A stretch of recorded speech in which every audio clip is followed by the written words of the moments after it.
మంది క్రీస్తు సంఘంలో ఉన్నటువంటి బోధకులు మంచిగా తరబీదు అక్కడక్కడ సెమినార్లో తరబీదినటువంటి వాళ్ళు ఈరోజు చాలా మంది క్రీస్తు దేవుడు కాదని బోధిస్తున్నారు. క్రీస్తుని కించపరుస్తూ ఉంటున్నారు. క్రీస్తు కేవలం శరీరధారిగా వచ్చినటువంటి మనిషే, ఆయన మనిషే. ఇప్పుడు ఆయన మనిషే అయినప్పుడు మనందరం ఎవరు? మనం ఎవరు? మనుషులమే కదా. అప్పుడు ఆయన కూడా మనతో పాటు సమానమే కదా. ఇంకా ఆయన దేవుడు ఎట్లా అవుతాడు? అట్లాంటప్పుడు మరి ఎదుటి ఎందుకు బాప్తిజం పొందినారు వీళ్ళు? మరి నా నామములో ఎవరైనా బాప్తిజం పొందుతారా? ఎక్కడ జరుగుతుందా? చూడండి ఎంత మూర్ఖంగా మాట్లాడుతున్నారు. లోకములో ఇట్లాంటి చాలా జనాలు బయలుదేరారు. 2:9 ఎవడైనా యేసుక్రీస్తును కాదని ఆ దుర్బోధన మీ వద్దకు తెస్తే వాడిని మాట్లాడద్దండి, వానికి విష్ చేయొద్దండి, వాళ్ళ వందనాలు చెప్పొద్దండి, వాళ్ళని పలకరించొద్దండి, వాళ్ళకి శుభాలు చెప్పొద్దండి అని బైబిల్ చెప్తుంది కదా. వీళ్ళు దుర్బోధకులు వీళ్ళంతా. మరి నా బోధలు ఉండేవాడు కొంతమందిలో టూలే ఉన్నారు, విని అక్కడ మాట్లాడుకుంటున్నారు. కొంతమంది ఫోన్ చేస్తూ ఉన్నారు ఏమని.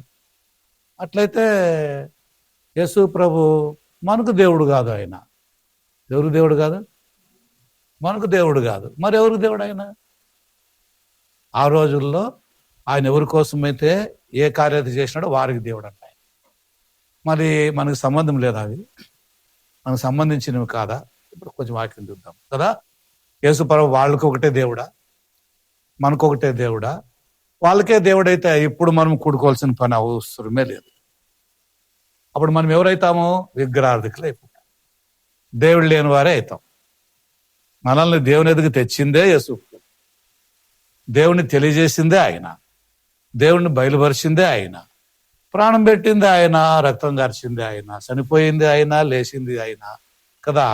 మరి ఇలాంటి వాడిని దేవుడు కాదంటే మళ్ళీ ఎవరి కోసం ఆయన చనిపోయినట్టు? ఎవరి కోసం మరి ఆయన ప్రాణం పెట్టినట్టు? ఆ మరణ సమాధి పునరుత్థానాలను ఒప్పుకొని ఎందుకు ఈ దుర్బోధకులు బాప్తిసం పొందినారని. మరి ఆయన కేవలం మనిషి అయితే మనం విషయాల్ని కూలంకుషంగా కదా క్లియర్గా మనం మాట్లాడుకుంటేనే అర్థం లేదు. యేసు ప్రభు దేవుడు, మళ్ళీ చెప్తున్నాను, ఆయన దేవుడు అని చెప్పడానికి కొన్ని రుజువులు చూసుకుంటూ పోతున్నాం కదా కొన్ని వారాల నుంచి. ఈరోజు కూడా కొంచెం మొదట యేసుక్రీస్తు దేవుడునని చెప్పుకున్నాడు అనే ఒక ఎపిసోడ్ ఇచ్చినాం కదా. చాలామంది ఇప్పుడు దాన్ని చూస్తున్నారు. రెండవది, యేసుక్రీస్తు దేవుడు కాడా అనే క్వశ్చన్ పెట్టి దానికే ఆన్సర్ చెప్తాం. దాన్ని కూడా చాలామంది చూస్తుంటున్నారు కదా. ఇంకా మూడవది మొన్న పోయిన వారం వదిలిపెట్టినాం. ఏమంటే యేసుక్రీస్తు దేవుడు అని. ఏమని? యేసుక్రీస్తు దేవుడు అని, దేవుడని చెప్పుకున్నాడు మొదటి భాగం. ఆయన దేవుడు కాడా రెండవది క్వశ్చన్తో కూడింది. మూడవది ఆయన దేవుడు. ఇప్పుడు నాలుగవది ఆయనే దేవుడు. ఏమని? హెడ్డింగ్ గుర్తుపెట్టుకున్న సబ్జెక్ట్, ఆయనే దేవుడు. ఎవరు? యేసుక్రీస్తే దేవుడు, ఆయనే దేవుడు. జీసస్ ద గాడ్ కదా. యేసుక్రీస్తే గాడ్, యేసుక్రీస్తే దేవుడు. Is the son of God అనే మాట బైబిల్లో. మార్క్స్ వార్తలో త్వర కొన్ని మాటలు చూద్దాము, నిదానంగా చెప్తాను. మీరు బాగా కరెక్ట్గా బాగా విని బాగా అయితే ఇట్లా మెల్లిగా చెప్తాను. మీరు సరిగా ఒకవేళ వినలేదని నాకు తెలిసి అరుస్తాను. ఇది గుర్తుపెట్టుకోండి. మీరు బాగా వింటామంటే ఇదే లైన్లో పోతాను. ఇట్లా ఎప్పుడు చెప్తున్నా అట్లే చెప్పుడు పోతా స్లోగా. అదే నాకు ఇంట్రెస్ట్ కూడా. మార్క్స్ వార్త 5వ అధ్యాయం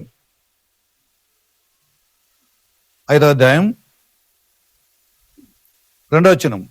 ఆయన దోణి దిగగానే అపవిత్రాత్మ పట్టిన వాడు ఒకడు గోరీలలో నుండి వచ్చి ఆయనకు ఎదురుబడెను. వాడు గోరీలలో వాసము చేసేడి వాడు. సంకెళ్లతోనైనను ఎవడును వాని బంధింపలేకపోయాను. పలుమారు వాని కాళ్లకును చేతులకును సంకెళ్ళు వేసి బంధించినను వాడు ఆ చేతి సంకెళ్ళు తెంపి కాలి సంకెళ్లను తుత్తునీయులుగా చేసిన గనుక ఎవడును వానిని సాధుపరచలేకపోయాను. వాడు ఎల్లప్పుడూ దివారాత్రులు గోరీలలోను కొండల్లోనూ కేకలు వేచు తాను రాళ్లతో గాయపరుచుకొనుచు ఉండేను. 6వ వచనం చూడండి. వాడు దూరం నుండి యేసును చూసి పరిగెత్తుకొని వచ్చి ఆయనకు నమస్కారము చేసి, యేసు, సర్వోన్నతుడైన దేవుని కుమారుడా, నీతో నాకేమి, నన్ను బాధపరచుకోమని దేవుని పేరట నీకు ఆనబెట్టుచున్నానని బిగ్గరగా కేకలు వేస్తాడు. ఎంత బాగుంది చూడండి ఆ మాట. ఆ మాట అర్థం చూడండి ఎంత బాగుంది. చాలా దయ్యాలు పట్టినటువంటి వాడు కదా, లెక్కలేదు ఇక్కడ. 1 కాదు 2 కాదు, చాలా దయ్యాలు పట్టిన. అందుకే సేన అనే దయ్యం పట్టమని చెప్పని దానికి ఉంది. చాలా దయ్యాలు పట్టినటువంటి వాడు ఆయన్ను చూచి సాగిలపడి ఏమన్నాడు? సాగిలపడి ఆయనకు నమస్కారము చేసి అని ఆలోచన ఉంచడండి. సాగిలపడాను, ఆయన పాదముల పైన పడాను అని, ఆయన్ను పూజించానని ఇంకో దగ్గర ఉంటుంది. ఆయనను ఆరాధిస్తూ ఆయన్ని మహిమపరుస్తూ. మరి ఈ దయ్యాలు పట్టినవని దయ్యాలన్నీ పోయినప్పుడు వాడు ఏమైనాడు? ఆయన పాదాల పైన పడినాడు. వీళ్ళు చెప్పేదేమి? అందుకే ఆయన వారికి దేవుడు. ఎవరంట? దానికి ఆయన వాళ్ళకి దేవుడు. మీకు దయ్యాలు పట్టినాయా? ఈ అబద్ధికులు చెప్పే దుర్బోధన ఎటువంటి చూడండి, భయపెట్టారు జనాల్ని. మీకేమైనా దయ్యాలు పట్టినాయా? ఎందుకు మీరు ఆయన మొక్కుతున్నారు? దీంట్లో మనకేం కనబడుతుంది? మనకి నిజంగా ఆ రోజు ఆ దయ్యాలు పట్టినాయి, కానీ వీళ్ళకి ఈ దయ్యాలు పట్టినాయి. ఎవరికి? యేసుప్రభు దేవుడు కాదని దయ్యాలు వీళ్ళకి పట్టినాయి కదా. ఆయనకు నమస్కారము చేసి లేదా సాష్టాంగపడి అన్నమాట మన బైబిల్లో కనపడుతుంది. కాబట్టి యేసు ప్రభు దేవుడు, వాళ్ళకి మాత్రమే దేవుడు ఆయన కాదన్న విషయాలను కొంచెం చూద్దాం. మత్తయి సువార్త 8వ అధ్యాయం. మత్తయి సువార్త 8వ అధ్యాయంలో కొన్ని మాటలు చూస్తూ మనం ముందుకు పోదాం. కొంచెం 8వ అధ్యాయం. ఆయన ఆ కొండ మీద నుండి దిగి వచ్చినప్పుడు బహుజన సమూహములు ఆయనను వెంబడించెను. అప్పుడు ఒక కుష్ఠరోగి వచ్చి ఆయనకు మొక్కి, ప్రభువా, నీకిష్టమైతే నన్ను శుద్ధినిగా చేయగలవని. ఎవరు? కుష్ఠరోగి. ఏం చేసినాడు రావడంతోనే? నేను చెప్పేది మీరు వినలేదా? దానికి ముందు ఏమన్నాడు? ఆయనకు మొక్కి అంటే అర్థమేమి? ఇంగ్లీష్ బైబిల్లో చూడండి, ఈ వర్షిప్పుడు అని ఉంది అక్కడ. ఈ సర్వుడు ఈ వర్షిప్పుడు ద లార్డ్ అని చెప్పిన అక్కడ ఉంది. యేసుక్రీస్తుని ఆరాధిస్తూ అని అంటే ఘనపరుస్తూ అని, మహిమపరుస్తూ అని, పూజిస్తూ అని అర్థాలు దానికి ఉన్నాయి. యేసుని చూసి ఆయన యొద్దకు వచ్చి ఎంత బాగా సాష్టాంగపడి మొక్కి అని అర్థం. సాష్టాంగపడి అంటే కాళ్ళకు పడినట్టుగా అర్థం అది. కాళ్ళకు పడినట్టుగా ఇంగ్లీష్ బైబిల్ అట్లుంది, తిరగలాట కనపడదు. ఆయన మొక్కి సాష్టాంగపడి ఏమంటున్నాడు? నీకు ఇష్టమైతే. ఇతనెవరు? అందుకే వాడు మొక్కినాడు, అందుకే వానికి వాడు దేవుడు, యేసుప్రభు దేవుడు. మనమేమైనా కుష్ఠరోగులా? మనకెందుకు ఆయన దేవుడు అవుతాడు? ఇట్లా బోధలు విని చాలా మంది మోసపోతారు. ఇర్మియా గ్రంథంలో మాట చూద్దాం. 17వ అధ్యాయం 9వ వచనంలో నిదానంగా చదదాం. ఇర్మియా గ్రంథం అందరూ చదవడానికి ప్రయత్నం చేయండి. పాత నిబంధనలో ప్రవక్త అయిన ఇర్మియా రాసినటువంటి గ్రంథం.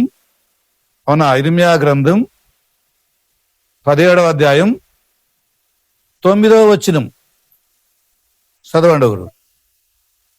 హృదయం అన్నిటికంటే మోసకరమైనది, కుష్ఠరోగం కంటే ఘోరమైన వ్యాధి కలిగింది. ఏదంటది? వీళ్ళకి అదే రోగం ఉంది. ఎవరికి? యేసు ప్రభుని కాదని చెప్పే వాళ్ళకి ఈ రోగమే పట్టిపోయింది. ఏ రోగం? కుష్ఠరోగం కంటే చాలా బలమైన రోగం వాళ్ళు కదా. మరి యేసు ప్రభుని ఆ కుష్ఠరోగి ఏం చేసినాడు? మొక్కి. ఎప్పుడు మొక్కినాడు? బాగుపడినప్పుడు మొక్కినాడా? బాగుపడుకుందే మొక్కినాడా? మరి ఇదేంటి? మళ్ళీ ఎట్లా దేవుడు కాదంటారు యేసుక్రీస్తుని? ఇంకా చాలా విషయాలు చూపిద్దాం, కొంచెం జైలు చూద్దాం కదా. యేసుక్రీస్తు ప్రభు దేవుడు, ఆయన ఆరాధనకు పాత్రుడు అని చెప్పడానికి మనకు బాగా. క్రీస్తులో కొంతమందికి ఏమి సైతాను అంటుకుంది వీళ్ళని అందరినీ. కొంతమంది ఇట్లాంటి ప్రాముఖ్య విషయాలు బోధిస్తూ ఆయన మనకు దేవుడు కాడు, దయాలు పట్టణాలకు దేవుడు అంట. ఆయన మనకు దేవుడు కాదు, కుష్ఠరోగులకు దేవుడు అంట. ఆయన మనకు దేవుడు కాదు, వేశ్యలకు దేవుడు అంట. ఆయన మనకు దేవుడు కాదు, ఇంకా ఎవరికో దేవుడు అంట. ఇవే మాటలు ఇప్పుడు ఎవరు అంటున్నారు? ఈనాటి క్రైస్తవుల బోధకులు. ఈ మాటల్ని ఆనాడు శాస్త్రుల పరిచయాలు కూడా అన్నారు యేసు ప్రభుని. అన్నప్పుడు మళ్ళీ ఆయన వీళ్ళకి దేవుడు కాదు, వాళ్ళకి దేవుడు కాదు, మరి దేవుడు ఇంకినా? మరి ఎందుకు వచ్చినట్లు ఆయన? ఏం బోధలు ఇవన్నీ, దుర్బోధలు. అమ్మో, భయంకరమైన రోగాలు. మత్తయి సువార్తలో ఇంకో మాట ఉంటుంది చూడండి, 2వ అధ్యాయములో 10వ వచనంలో ఓ మాట చూద్దాం. మత్తయి సువార్త 2:10 వచనములో వారు ఆ నక్షత్రాన్ని, శాస్త్రులు జ్ఞానులు, వారు ఆ నక్షత్రాన్ని చూసి అత్యానంద భరితులై ఇంటిలోనికి వచ్చి తల్లి అని మరియను చూసినారు. ఆ శిశువును చూసి సాగిలు పడినారు. ఎవరికి సాగిలు? మరియమ్మకి సాగిలు పడినారా? శిశువుకి సాగిలు పడినారా? కథలికులు ఏమంటున్నారు తెలిసిన? మరియమ్మే దేవుడు అంటున్నారు ఈ దీన్ని తీసుకొని. అయితే ఇక్కడ వీళ్ళు సాగిలు పడింది ఎవరికి? మరియమ్మకా క్రీస్తుకా? మరియమ్మకి ఎందుకు సాగిలపడలేదు? She not God. Is not a God. ఆమె దేవుడు కాదు. ఆమె హ్యూమన్ బీయింగ్. ఆమె కూడా మనిషే. ఈమెలో ఉన్నది మానవీయతనే కదా. లేఖనముల ప్రకారంగా దేవుణ్ణి గర్భంలో ధరించాలా అని ఇంతకు ముందే రాయబడింది కాబట్టి ఆమె ధరించింది. అందుకే ఆమె ధన్యరాలు అనబడింది. నిన్ను కన్న గర్భమును నీ పాలు తాగిన కదా కదా నీవు ధన్యుడు. నువ్వు పాలు తాగినావు కదా, ఆ మరియమ్మ ధన్యురాలు. అందుకే ఆమె ధన్యురాలు. She is blessed. నిన్ను గర్భంలో ధరించింది కదా, ధన్యురాలు అన్నాడు. అప్పుడు ఏది ప్రభు? అవును కానీ నా వాక్యం విని వాక్యం ప్రకారంగా జీవించాలి ఆమె కంటే కూడా ధన్యులంట. అబ్బా, అంటే ఇక్కడ యేసు ప్రభు తల్లిని తీసేసి మాట్లాడుతున్నాడా లేదా వాక్యానికి స్థానం ఇస్తున్నాడు ఆయన? మరి మనం ఎవరికి స్థానం ఇవ్వాల? వాక్యానికే స్థానం ఇవ్వాలి. ఎందుకంటే ద వర్డ్ ఈజ్ గాడ్. వాక్యమే దేవుడు. ఆదిలో ఉన్నటువంటి వాక్యం, దేవుని వద్ద ఉన్నటువంటి వాక్యం, దేవుడై ఉన్నటువంటి ఆ వాక్యం అనే విత్తనం తల్లి మరియమ్మ గర్భములో పడింది. అందుకే దూత బాగా చెప్పింది, చక్కగా చెప్పింది. ఏమని?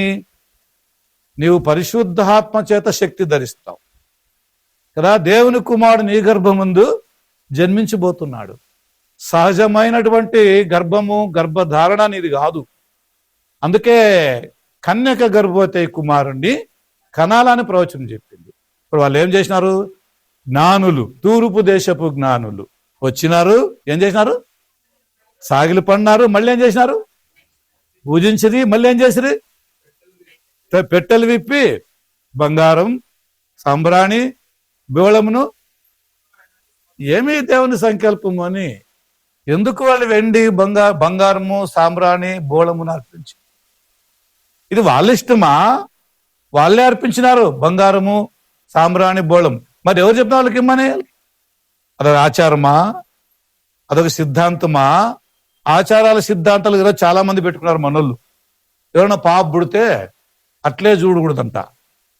చూస్తే ఏమేయాలంట? చైనన్నా వేయల్లా, ఉంగురమన్నా వేయల్లా, విలువైన వస్తువు ఏదైనా వేయల్లా. వేయకపోతే ఆ ముఖం చూడకూడదంట. లేరు ఏ రోజుల్లో అట్లాంటి ఉద్దేశంతో ఏమైనా యేసుప్రభుని అట్లా దర్శించినారా వాళ్ళు? ఒకవేళ ఆ రోజుల్లో వాళ్ళు అట్లా ఆలోచన వాళ్ళకు ఉండొచ్చు, ఒకవేళ వాళ్ళు అట్లా చేస్తుండొచ్చు. ఆ ఉద్దేశంతో వాళ్ళు వేసినా కానీ అది వాళ్ళ ఉద్దేశం ప్రకారం జరగలేదని చెప్పిన ప్రవచనాలు చెప్తాయి. యెషయా గ్రంథంలో 60 అధ్యాయంలో 6వ వచనం ఎంత మంచి ప్రోత్సహించాడు యేసు ప్రభుకి. వాళ్ళు ఇలాగా విలువైన కానుకలు అర్పించాలని చెప్పని క్రీస్తుకు పూర్వం BC 700 అని రాబడింది. అది చదవండి ఇప్పుడు 60వ అధ్యాయం 6వ వచనం యెషయా గ్రంథం. ఒంటెల సమూహం మిద్యానీయుల ఒంటెలను వ్యాపించును. మరి కింద వారందరూ షేబా నుండి వచ్చిన బంగారమును, ధూపద్రవ్యములను తీసుకొని వచ్చేదరు. ఇది యెహోవాకు స్తోత్రం ప్రకటించేదరంటే యేసును పూజించిరి అని అర్థం. అది ఎవరిని పూజించినారు? అయితే యెహోవా ఎవరు ఇక్కడ? ముందుగానే చెప్పినాడు యెహోవా నన్ను పూజిస్తారు వాళ్ళని, నన్ను ఆరాధిస్తారు. ఎట్లా? బంగారము, సాంబ్రాణి, బోలము. ఎవరట? తూర్పు దేశపు జ్ఞానులు. అదే ఇక్కడ ఉంది యెషయా గ్రంథంలో 66లో. ఆ ప్రవచనం నెరవేర్చేదానికి వాళ్ళకి ఇచ్చినారే తప్ప అది వాళ్ళకి సాంప్రదాయం అయిండొచ్చు. వాళ్ళు తెలియకుండా దేవుని యొక్క చిత్తాన్ని వాళ్ళు నెరవేర్చినారు. ఏం చేసినారు? దేవుని చిత్తాన్ని వాళ్ళు. ఎందుకంటే నక్షత్రం పుట్టింది, విచిత్రమైన నక్షత్రం పుట్టింది, మహా వ్యక్తి ఎవరు జన్మించినారు. కాబట్టి మనం మామూలుగా అయితేనే ఏవో కానుకలు ఇచ్చి దర్శిస్తాం కదా. ఇంకా ఇంత అద్భుతమైన వ్యక్తి జన్మించినప్పుడు ఆయన మరి ఎంతమంది గణపరచాలో, ఆ వ్యక్తికి ఇవైతేనే యోగ్యత, దీనికైతే ఆయన యోగ్యుడు, దీనికి ఆయన ఆధారభూతుడు అన్నటువంటి ఉద్దేశంతో కొందరు బంగారు ఇచ్చినారు, కొందరు సాంబ్రాణి ఇచ్చినారు, కొందరు బోళం ఇచ్చినారు. ఈ మూడు మనం బాగా ఆలోచన చేస్తే యేసు ప్రభువులో ఈ మూడు జరిగినాయి. ఏమైపోయినాయి? వాళ్ళు ఎందుకు ఇచ్చిన ప్రవచనాత్మకంగా అంటే యేసుక్రీస్తు ఈ 3 ద్వారా దేవుని కుమారుడుగా కనపడతాడు. బంగారం అంటే దేవుడని, సాంబ్రాణి అంటే పునరుత్థానానికి సూచన, బోళం అంటే పాపల రక్షకుడుగా సూచన. బోళం అనేది విషయం, బంగారం అనేది దైవత్వం కదా. ఇంకోటి అది సాంబ్రాణి అనేది యాజకత్వానికి సూచన. ఆయన చనిపోయి లేస్తాడు. దేవుడు ఈ సంకల్పాన్ని ఈ జ్ఞానుల ద్వారా తెలిపినాడు. ఆయన ఎవరని? యేసు ప్రభు పూజ్యార్హుడు అని, స్తోత్రార్హుడని యెషయా గ్రంథములు 66లో చెప్పినట్టుగా, 60 అధ్యాయం 60 చెప్పినట్టుగా యెహోవా స్తోత్రార్హుడి అనే అద్ది నాకేముంది మాట. అది యెహోవా స్తోత్రము పొందదగిన వాడు. ఎవరికి చెల్లాలి కానుకలు? యెహోవా దేవునికి. మరి ఆ జ్ఞానం ఎవరికి ఇచ్చినారు అన్నప్పుడు యేసు ఎవరు కదా? దేవుడు. ఈ నాట్ హ్యూమన్ బీయింగ్, ఈ నాట్ మెన్, ఈజ్ గాడ్ అని ఎవరు చెప్పినారు? తండ్రి అయిన దేవుడే ఓల్డ్ టెస్ట్మెంట్ లో చెప్పేస్తాడు. 700 BCలో, క్రీస్తు పూర్వం ప్రవక్త యెషయా జీవించిన కాలంలోనే చెప్పేసినాడు దాన్ని. అది నెరవేరింది. ఇట్లు సుమారుగా యేసుక్రీస్తు గురించి ఇట్లాంటి ప్రవక్తులు ప్రవచించినటువంటి ప్రవచనాలు సుమారుగా యేసు ప్రభు పరలోకానికి వెళ్ళేంత వరకు 300 కంటే ఎక్కువైన ప్రవచనాలు నెరవేరు. అన్ని ప్రవచనాలు ఆయన నెరవేర్చేసినాడు అన్నప్పుడు ఇతనికి దేవుడే. ఏమని ఇంకా ఇతను దేవుడే. ఇంకా అందుకే మన సబ్జెక్ట్ యేసుక్రీస్తు దేవుడే కదా. ఆన్సర్ క్వశ్చన్ కాదు ఇది. దేవుడే, ఈజ్ గాడ్. ఇతను మనిషి మాత్రం కాడు, దేవుడే. మరి ఈ దేవుడు ఎందుకు మానవుడు వచ్చాడని చెప్పి విషయాలు మనం ముందు చూస్తున్నాం తర్వాత కదా. ఇంకా అదే మత్తయి సువార్త 8:2 చదవడం కదా, దానికి కొంచెం ముందు చూద్దాము. ఇంకా చూడండి, యేసుక్రీస్తు ప్రభుకి వాళ్ళు అవన్నీ అర్పించడం ద్వారా ఆయన దేవుడుగా రుజువు అయినాడు అని చూస్తాం. తర్వాత మరి ఇంకా ఏం చదువు రేపు? మత్తయి సువార్త 2:10 చదువుతున్నారా?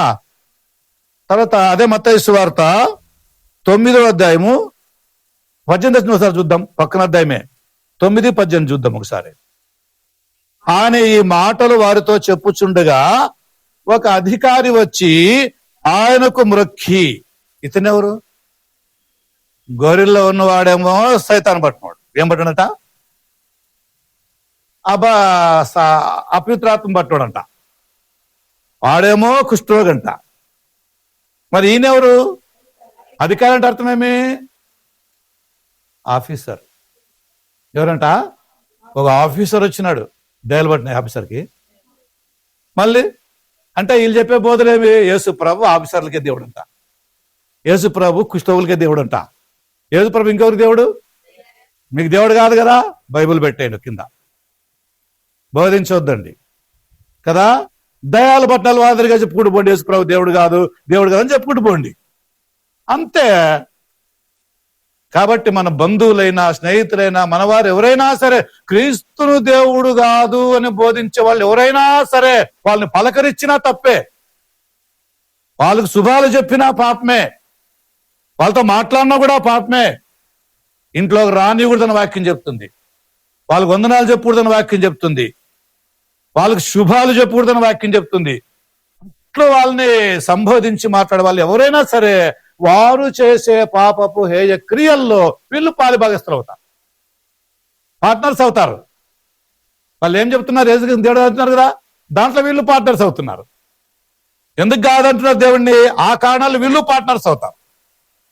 మొత్తానికి యేసుక్రీస్తు ప్రభు దేవుడని వాక్యం గంట గోసంగా చెప్పు.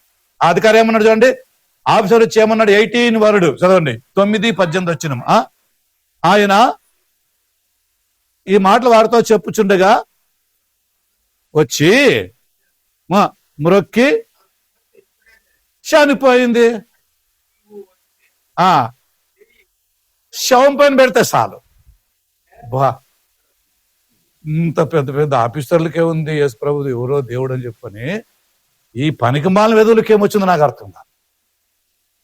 ఏం దయాలు పుట్టే వీళ్ళకి అర్థం కాదు. వీళ్ళకి ఏమి సాతాను యొక్క ఆలోచనలు వచ్చినాయో అర్థం కాదు. సైతాన్ భలే వాడుకుంటున్నాడు వీళ్ళని, చాలా బాగా వాడుకుంటున్నాడు. పేరేమో చర్చ్ ఆఫ్ క్రైస్ట్ అని ఉంటుంది, అవునా కదా. యేసుక్రీస్తు దేవుడు కాదని బోధలు ఉంటాయి. కాబట్టి దీనంగా దయతో ప్రేమతో ఈ దుర్బోధకులు ఇచ్చే సలహా ఏమంటే చర్చ్ ఆఫ్ క్రైస్ట్ అని బోర్డు వేసుకోకూడదు, చర్చ్ ఆఫ్ సైతాన్ అని వేసుకోవచ్చు.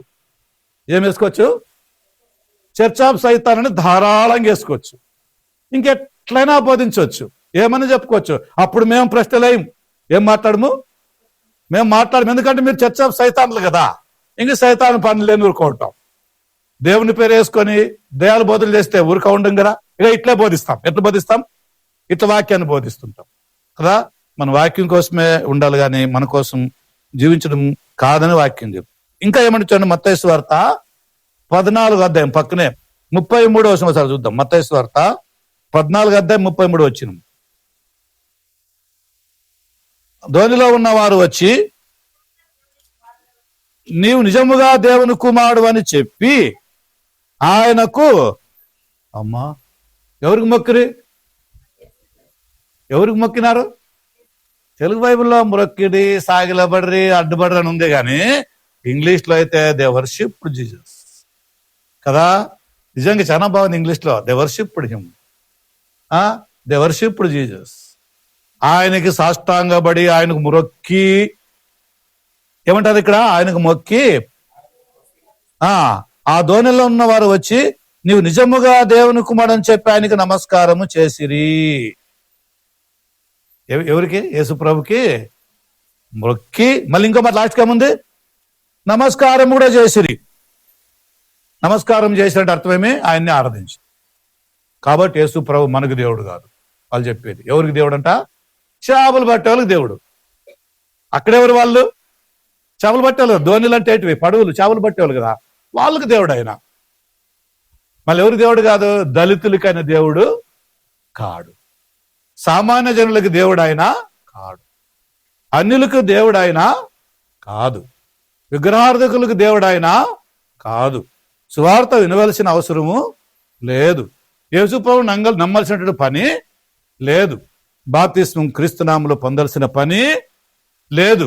అసలు దేవుణ్ణి నమ్మాల్సిన పనే లేదనే బోధలు వీళ్ళతో ఉన్నాయి, దుర్బోధలు ఉన్నాయి కదా. ఇప్పుడు మనం యేసు నామములో వచ్చి ప్రార్థన చేస్తున్నాము కదా, ఆయన నామములో దేవుణ్ణి మనం ఆరాధిస్తున్నాం కదా. దేవుడిని ఆయన బయలుపరుస్తూ ఇట్లా రివీల్ చేస్తున్నాడు ఆయన. దేవుడు అంటే ఇట్లా దేవునికి అణిగిమణిగి ఉండండి, దేవునికి లోబడి ఉండండి. అదే 15వ అధ్యాయం చూద్దాం ఒకసారి. అదే 15వ అధ్యాయంలో ఏమో రాయబడిన చూద్దాం కొంచెం. 15వ అధ్యాయం 25వ వచనం చూడండి. 15వ అధ్యాయం 25వ వచనం. ఆయనను ఆమె వచ్చి ఆయనకు మ్రొక్కి, ప్రభువా ఎవరు ఈయన సాయం చేసేకి? ఈయనెవరు? ఏం సాయం ఆయన కావాలా?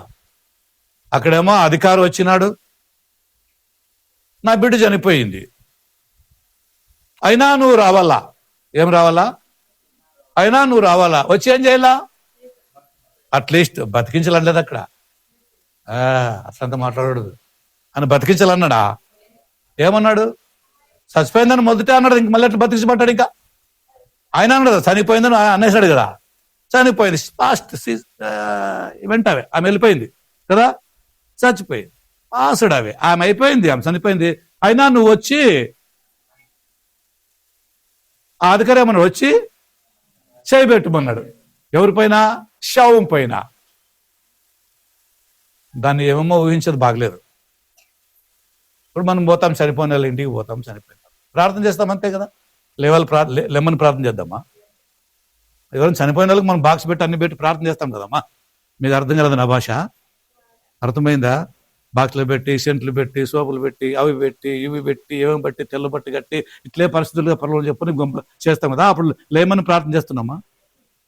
లేమని వాక్యం చెప్తున్నామా? ఇప్పుడు లేస్తుందని చెప్తున్నామా? మరి ఏమర్థం అది? రాబోయే దినాల్లో ఈ శవం కూడా లేస్తుంది. ఫ్యూచర్లో లైఫ్ ఉంది, but now it is fulfilled. ఈమె ఏమైతే చేయాలో అది చేసింది, అది నెరవేరింది, దేవుని చిత్తం జరిగింది. ఇంతవరకు ఆ ముందు అతను ఉన్నాడు, దేవుని దగ్గరికి పోయినాడు, తర్వాత దేవుడు చూసుకుంటాడు. ఆ నిరీక్షణ మనకు ఉండాల. ఈమె వచ్చింది, మొక్కింది, ఏమంటుంది? నాకు సహాయం చేయి అంటుంది. ఈమెకేం సాయం చేద్దాం? యేసు ప్రభు ఏమని సాయం చేయాలి ఆయనకి? మీరు ఎప్పుడైనా దేవుని ప్రార్థన చేసినా నాకు సాయం చేయ ప్రభు, నీవు సహాయము చేయకపోయినా సుఖ సంతోషము కలుగుట సాధ్యమా. ఆమెకి ఎంత సత్యం అర్థమైంది చూడండి. ఏమని?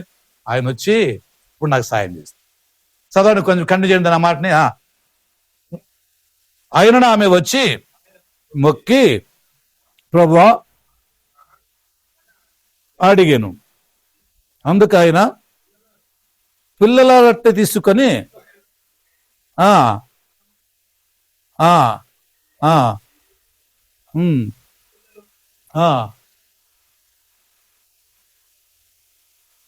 బాగా చదవండి అప్ప, ఏందట చదువుతారు మీరు. పడు ముక్కలు తినును కదా అని చెప్పాను. అందుకు యేసు, అమ్మా నీ విశ్వాసం గొప్పది, నీవు కోరినట్టే నీకు అవును గాక అని ఆమెతో చెప్పాను. ఆ గడియలోనే ఆమె కుమార్తె స్వస్థత. ఏమెవరు? యూదురాలు కాదు, సామ్రాయ స్త్రీ, అన్నిరాలు. మరి యూదులకి ఆయన దేవుడు కాదు, సమరయులకి దేవుడు కాదు, ఇప్పుడు మనకి అన్నిలకి దేవుడు కాదు, మరి ఎవరికి దేవుడినా? ఏమి అబద్ధాలు చెప్పే వీళ్ళు బదులు సాతాను బాగా ముద్రేసుకుంది. అర్థమవుతుందా? దాని ముయ్యి అర్థమవుతుంది కదా మీకే? నేను చెప్పే ఈ భాష మీకు ఎవరికైనా అర్థం కాబట్టి ఇప్పుడు నాకు చెప్పండి. ఇంకా రోజు రిఫరెన్స్ రాసుకుంటున్నారా? రాసుకోండి, మళ్ళీ పరిశీలన చేయండి, చూడండి పోయి. నాకు సహాయం చేయనింది. ఆకలి అవుతుంది. ఏమవుతుంది? ఆకలి అవుతుంది కదా. ఏం చేయాల? సాయం చేయాలంటే పిల్లలకేసే రొట్టె ముక్కలను తీసుకొని కుక్క పిల్లలకి వేయటం న్యాయం కాదమ్మా. కుక్కలు ఎవరు ఇక్కడ? సమరయులు. పిల్లలు ఎవరు? ఇశ్రాయేలీయులు. నా పిల్లల భోజనం నీకు పెడితే ఏం బాగుంటుంది? సరిపోదండి యేసుప్రభు. నిజంగా ఆయనకి జాలి లేక పెట్టలేక అని ఉద్దేశంతో అన్నాడంటారా? కిందేమన్నాడు? అమ్మా నీ విశ్వాసం దాన్ని పరీక్షిస్తున్నాడు ఆయన అక్కడ. ఆయన అంతేనా? ఆయనకి జాలి కనుక లేవని కాదు. నిజంగా దయామయుడు, జాలి, కరుణ కదా, సంపన్నుడు, తర్వాత ఇట్లాంటివన్నీ ఉన్నాడు యేసుప్రభు ఒక్కడే. దేవుడు ఒక్కడే, ఎవరికి అవి లేవు.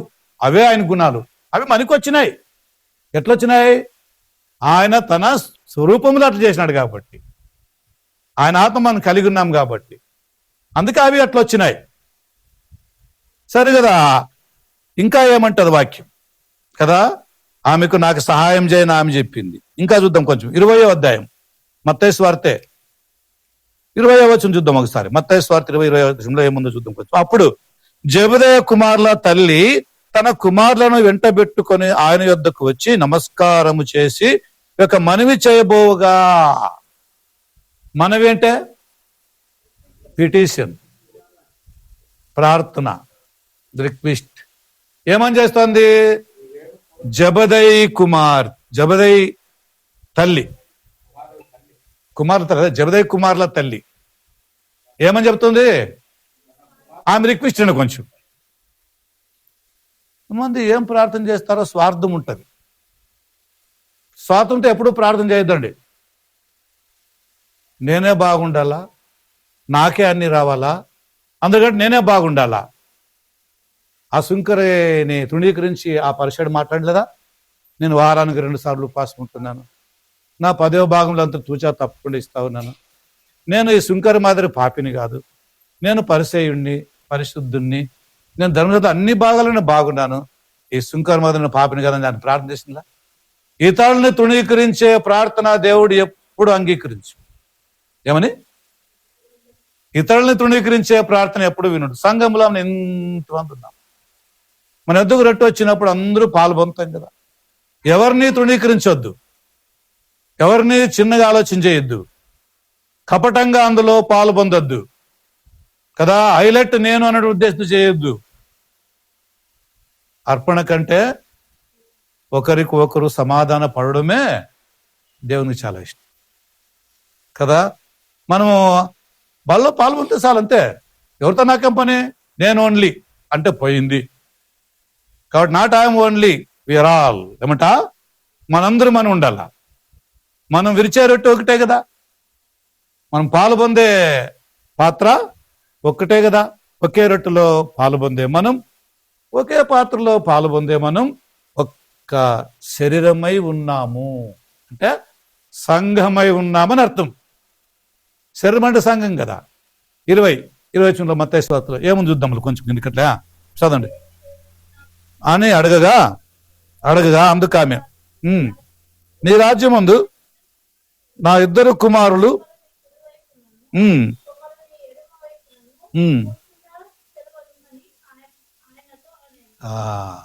అది అట్లే పెట్టుకోనండి. దాన్ని మళ్ళీ అడుగుతాను నేను. ఏమడిగింది ఆమె? నీ రాజ్యంలో.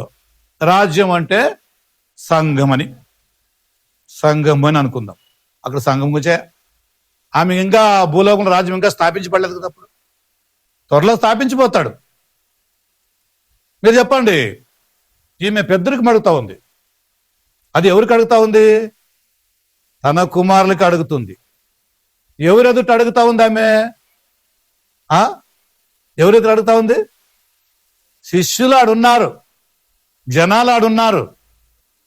నా ఇద్దరు కొడుకులనే కుడి పక్కన ఎడం పక్కన పెట్టుకుంటే మళ్ళీ వీళ్ళు ఏమనుకోవాలా? ఇంతైనా జ్ఞానం లేకపోతే ఎట్లా? ఒక ఆయన ప్రార్థన చేసేవాడు, మొదట మా దగ్గర ఉండేవాడు. ఆయన చాలా ఏళ్ళ కింద ప్రార్థన చేయంటే ప్రభువా నన్ను కాపాడు, నన్ను దీవించు, మా కుటుంబం నా కొడుకు దీవించు, నా భార్య హృదయంలో పొడుసు అని ప్రార్థన చేస్తుండదు. వాళ్ళ పేరు చెప్పింది నేను. ఇప్పుడప్పుడు కొంతమందికి అర్థం అయిపోయింది అది. అవునే కదా? మీకెవరికి తెలియదు అది కదా? ఇట్లాంటి ప్రార్థన దేవుడు వినుడు. ఏం పొడసాలి హృదయంలో? అదే ప్రార్థన చేసేది. ఈ మట్లే ప్రార్థన చేసింది. నా ఇద్దరు కుమారులని కుడివైపున ఒకరిని ఎక్కడ కూర్చోబెట్టాలట? రాజ్యం అంటే సంఘములో. ఇప్పుడు నాకు ఆన్సర్ చెప్పండి. సంఘములో ఎవరు పెద్ద, ఎవరు గొప్ప? ఇదే కొట్లాడుతున్నారు అందరూ కూడా. ఈ మాట విన్నారు, వాళ్ళకే మనసులో పడిపోయింది. అల్లే చాలా పెద్ద కథ అయిపోతుంది. ఈమె ఆ కోరిక అడిగింది. మేము ఇన్నాళ్ళు పక్కలో ఉన్న అడగలేదు, ఇంక మనం కూడా సులువు చేయాలని. ఏమని? అందుకే చాలాసార్లు గొడవలు వేసింది వాళ్ళకి. నేను గొప్ప, నేను గొప్ప. లేదు నేను గొప్ప. ఎట్లా నువ్వంటే నన్నే ఎక్కువని ప్రేమిస్తాడు. ఏమైనా వస్తే పేతురు అంటాడు మాట మాటకి.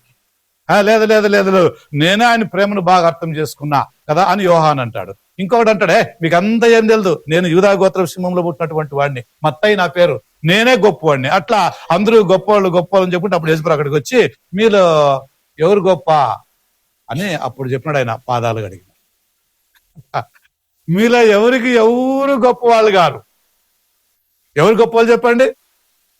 నా వాక్యం ఎవరికి వచ్చిందో వాడే దైవము అని రాయబడింది, దేవుని కుమారులని రాయబడింది. కాబట్టి మీరు దేవుని వాక్యానికి లోబడితే, దేవుని వాక్యం ప్రకారంగా జీవిస్తే, దేవుని వాక్యాన్ని మాత్రం మీరు ఘనపరిస్తే మీరే గొప్పవాళ్ళు. ఎవరు గొప్పవాళ్ళు? సంఘంలో చాలా పాస్టర్లు, నేను పాస్టర్, నా మాట అందరూ వినాలా, నేను చెప్పింది వినాలా, నేను చెప్పినట్లు చేయాలా. ఒకరు అన్నాడు మొన్న కుడుతుండే ఏడాది అన్నారు, ఎట్లా పని చెప్పంటే యాదవ్ ఊరుంది, ఆ ఊరి పేరు చెప్పు, నేను బళ్ళారిలో కదా ఒక ప్లేస్ ఉంది. ఆయన ఎంత డిమాండ్ చేస్తాడంటే క్రిస్మస్ కి ప్రతి కుటుంబంకి 10,000 రూపాయలు ఇవ్వాలంట ఖచ్చితంగా. ప్రతి కుటుంబం 10,000 ఇచ్చే తీరాలంట. అరే పిచ్చి నాయన, క్రిస్మస్ పండుగ బైబుల్ లేకపోతే దాన్ని అడ్డం పెట్టుకొని లక్షలు సంపాదించేది ఏంది? ఎంత మోసం జరుగుతుంది చూడండి కదా. చాలా చీటింగ్ జరుగుతూ ఉంది. అందుకే బైబుల్ అంటది ఏమంట, దేవుణ్ణి తప్ప ఎవరిని గనపరచకూడదు. చాలా ఇట్లాంటి విషయాలు పెట్టి అనేక లక్షలు సంపాదిస్తున్న డబ్బులు జనాలకేమీ ఆకర్షణ. అప్పైనా కానీ ఏమైనా చేసి వడ్డీకి తెచ్చి ఎట్లయినా కానీ ఇచ్చేయాలప్ప, అప్పుడే మా ఏదో దీవించబడుతుంది. యారు దీవించబడుతుంది? వడ్డీకి ఇవ్వకూడదని వాక్యం చెప్తుంది, వడ్డీకి తీసుకోకూడదని వాక్యం చెప్పేటప్పుడు ఇంకేంది ఇది? నువ్వేమైనా చేసుకో, నాకు 10,000 ఇవ్వాలప్ప. అట్లు 50 మంది 10,000 ఇస్తే ఎంత అయింది లెక్కేసుకోండి. 100 మంది 100 10,000 ఇస్తే ఎంత అయింది? సంఘాన్ని దోచుకొని తింటున్నారు. తోడేళ్ళంటే ఇవే, గొర్రెలంటే సంఘస్థులే కదా. ఇట్లాంటి అడ్డం పెట్టి ఇట్లాంటి చెప్పించి ఇట్లా భయపడిచి రకరకాలుగా తప్పులు చేస్తూ పాపాలు చేస్తున్నారు చాలా మంది. అయితే బైబిల్ ఏమంటది? ఇవన్నీ కూడా మనసులను మోసం చేసి ఇట్లాంటి బోధకులే ఏమంట కొంతమంది ఇట్లా తయారైపోయినారు. మరి ఈ సందర్భంలో సంఘంలో ఎవరు పెద్ద, ఎవరు గొప్ప, ఎవరు? కొంతమంది చెప్పింటారు, నేను లేకపోతా నా అసిస్టెంట్ చూసుకుంటాడులే అంట. అసిస్టెంట్ ఎవరు? అరుణ్ అంట. అసిస్టెంట్ ఎవరు? మనోహర్ అంట. పాస్టర్ ఎవరు? భాస్కర్ అంట. ఏడుంది బైబుల్? ఎట్లా? ఎక్కడ బైబిల్లో ఉందా? ఎవరైనా బైబిల్ ఒప్పుకుంటుందా? కదా. మత్తయి సువార్త 3 ప్రకారంగా ఆలోచన చేస్తే మొదటి వచనములో మీరందరూ సహోదరు కదా, మీ గురువు ఒక్కడే, మీ ప్రభువు ఒక్కడే, ఆయనకు తప్ప వేరే వాళ్ళకి నమస్కారము ఆరాధించకూడదు. మరి ఇక్కడ ఏం చేయాలి? ఆమె వస్తేనేసింది, మొక్కింది. చూసాక ఇది మాత్రం బాగుంది. అందరికీ భయం, ఒకళ్ళు దేవుడిని ఇవి కనబడతాయి ఏమని? మొక్కినట్టుగా, విధేయతగా, ఓ దేవునికి భయపడుతున్నారు అనుకోవాలని. కానీ ఆలోచనలు మాత్రం బాగలేవే. అంతమందిలో వచ్చి నా 2 కుమారుల్ని అక్కడ ఇక్కడ పెట్టుకొని మిగతా గతి ఏం కావాలా? మీ ప్రార్థనలు ఎట్టున్నాయి? సంఘంలో మీ ఆలోచనలు ఎట్టున్నాయి? నేనే గొప్ప, నేనే నేనే నేనే నేనే నేనే అనుకుంటే వదిలిపెట్టేసేయండి. ఆ ప్రార్థన వదిలిపెట్టేసేయండి, బైబిల్ పక్కన పెట్టండి. వద్దే వద్దు, నువ్వే కదా లోకాన్ని ఆశించుకొని చూడ భ్రష్టుడే పాడైపో, అంతే. దేవుడు అవసరమే లేదు. ఆమె అట్టు కోరుకుంది. ఇంకా కొన్ని మాటలు చూద్దాం, కొంచెం ఇంకా బైబిల్లో కొన్ని మాటలు చూద్దాము. 28వ అధ్యాయం 9వ వచనం, అదే మత్తయి సువార్త లాస్ట్ అధ్యాయం, 28వ అధ్యాయం మత్తయి సువార్త 9వ వచనం చూడండి. యేసు వారిని ఎదుర్కొని నీకు శుభమని చెప్పాను అని ఇక్కడ ఉంది చూడండి. వారంటే ఎవరు? శిష్యులు. ఇది ఎప్పుడు జరిగింది కదా? ఎన్నో అధ్యాయం ఇది? ఏ అధ్యాయం చదువుతున్నారు? మా వాక్యమినమ్మా, నా మాటిను. ఇంతవరకు ఇంట్లో పిల్లలతో ఆడుకొని వచ్చినారు, అది లేటే వచ్చినారు చాలా కూడా మీరు. దాంట్లో మళ్ళీ ఇటుకు వచ్చి మళ్ళీ పిల్లలతో ఆడదు బాగలేదు. నేను చెప్పేది కొంచెం బాగిను, వాక్యం విను. పిల్లలతో ఆడుకుంటే ఆడ ఇంట్లో బాగా ఆరాంగా ఆడుకుని కూర్చునొచ్చు. నేనేం అబ్జెక్షన్ చేయను. నేను దేవుని దగ్గర ఏంటంటే భయము, వినయం, భక్తి ఉండాలా. ఇది ఇల్లు కాదు, ఇది సంఘం. దేవుని మాటలు వింటున్నాము, జాగ్రత్తగా. మీరు వచ్చిందే ఆలస్యంగా వచ్చినారు. దాంట్లో మరి ఒక ఆటలాడు వచ్చి, సరే ఏం చెప్తాను నేను? ఇది ఎప్పుడు జరిగింది? ఇది సంఘటన మరణం జయించి లేచినప్పుడు జరిగింది. ఇది చనిపోయి లేచినప్పుడు జరిగిన సంఘటన ఇది కదా. వాళ్ళని సంధించినాడు, వాళ్ళతో మాట్లాడుతున్నాడు. ఇప్పుడు వాళ్ళు ఏమంటారు చూడండి, ఆయనకు మురక్కిరి అని అక్కడుంది. అంటే అర్థమే, పాదములు పట్టుకుంటే అర్థమేం చెప్పండి? పాదాలు పట్టుకున్నారు. ఇది ఇప్పుడు అలవాట్లో ఉంది కొంత మనుషుల్లోనా. తప్పు చేస్తే పాదాలు పడతారు కొంతమంది. ఏదో పొరపాటు చేస్తే పాదాలు పట్టుకో అని చెప్పి పట్టుకుంటారు. తప్పైంది ఒప్పుకోపోని, ఊరికి ఒప్పుకుంటే కాదు, కాదు పడిపో.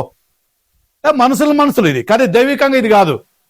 దైవికంగా అయితే మనం దేవునికే మొక్కాల, క్రీస్తుకే మొక్కాలి. ఎవరికి మొక్కకూడదు? కాళ్ళు పట్టుకోకూడదు. అందుకే ప్రకటన గ్రంథంలో మాట ఉంది, నేను కూడా మీతో పాటు సహోదరుణ్ణే, నాకు నువ్వు నమస్కారం చేయొద్దు, నువ్వు అందరూ కూడా దేవునికి నమస్కారం చేయాలన్నాడు. కొర్నేలు కూడా పేతురు గడ్డబడినప్పుడు పేతురు అదే చెప్పినాడు, నువ్వు నాకు సాష్టాంగం పడదు, నేను నీతో పాటు సహోదరుణ్ణే. సో నువ్వు ఎవరికి మొక్కాలా? మరి మనం ఎవరికి మొక్కాలా? దేవునికి మొక్కాలా. ఆ దైవికమైన గుణాలు క్రీస్తులో ఉన్నాయి కదా, ఆయన దైవాత్మక లక్షణాలు క్రీస్తులో ఉన్నాయి కదా. మరి కాబట్టి ఆయన దేవుడు గాడా. మరి ఇక్కడ శిష్యులు 12 ఆయనకు మొక్కిరేనుంది. వీళ్ళు చెప్పేదేమి? శిష్యులు మొక్కినారు, శిష్యులకు దేవుడు ఆయన. కుష్ఠరోగులు మొక్కినారు, కుష్ఠరోగులకు దేవుడు ఆయన. అధికారులు చనిపోయింది, ఆయనకు వాళ్ళకి దేవుడు ఆయన. ఇంకెవరికి దేవుడు? వాళ్ళకి దేవుడు. మనకేమైనా దేవుడు కాదు. మళ్ళీ యూదులు ఏమంటారు, నువ్వు ఎవరికైతే మేలు చేసినావో వాళ్ళకు నువ్వు దేవుడు, మాకు కాదని వాళ్ళు అన్నారు. ఇప్పుడేమంటారు క్రైస్తువులు, ఆ యూదులకి ఆయన దేవుడు అంటే, వాళ్ళే మాకు దేవుడు కాదంటారు. మరి ఎవరి మాట వినాలా అని మీరు అనుకుంటారు. అందుకే లేఖనాలను పరిశీలించారు. ఏం చేయండి? అందుకే వాక్యాన్ని పరిశీలించండి. వాక్యం అని చెప్తే అదే చేయండి, వేరే చేయకూడదు. మరి అక్కడ ఏమంటారు చూడండి, వాళ్ళు ఆయనకు మొక్కి 28, 20 ఇంకోసారి చదవండి. చదవండి, 9 చదవండి. ఎదుర్కొని వచ్చి పట్టుకొని ఆయనకు మ్రొక్కగా, యేసు భయపడుకుడి, మీరు వెళ్ళి భయపడుకుడి అనే మాట ఆయన చెప్పినాడు. ఈయన ఎవరు భయపడద్దండి అని చెప్పడానికి? ఎవరైనా భయపడొద్దండి, డోంట్ వరీ. ఎందుకంటే నేనేం చేసినా? లేచినా, I'm resurrected. So you don't worry, go and preach, go and gather, go and tell our brothers and sisters because I'm raising from dead అన్నాడు. చెప్పేయండి అన్నాడు. అప్పుడు అట్లా అయిపోయింది. ఇప్పుడు 10వ వచనం చూద్దాం. మళ్ళీ 28వ అధ్యాయం 10వ వచనం మత్తయి సువార్త. వారు ఆయనను చూచి ఆయనకు మ్రొక్కిరి, కానీ లేరా కొంతమంది అనుమానించేవాళ్ళు లేరా? వాళ్ళే వీళ్ళు. ఎవరు? ఈరోజు యేసుక్రీస్తుని దేవుడు కాదని ఎవరంటారు? వాళ్ళే వీళ్ళు. చూడండి, ఆ శిష్యుల్లోనూ కొంతమంది సందేహించిరంటే సాధ్యం లేదు, నేను నమ్మునప్ప, ఎవరు నమ్మినా మీరు నమ్ముకోండి, నేను మాత్రం పిచ్చోడా. ఆ రోజు నువ్వు లేవప్ప, అక్కడ ఆ సండే నువ్వు లేవు. మరి ఆయన వచ్చినాడు మా దగ్గరికి, మాతో మాట్లాడినాడు.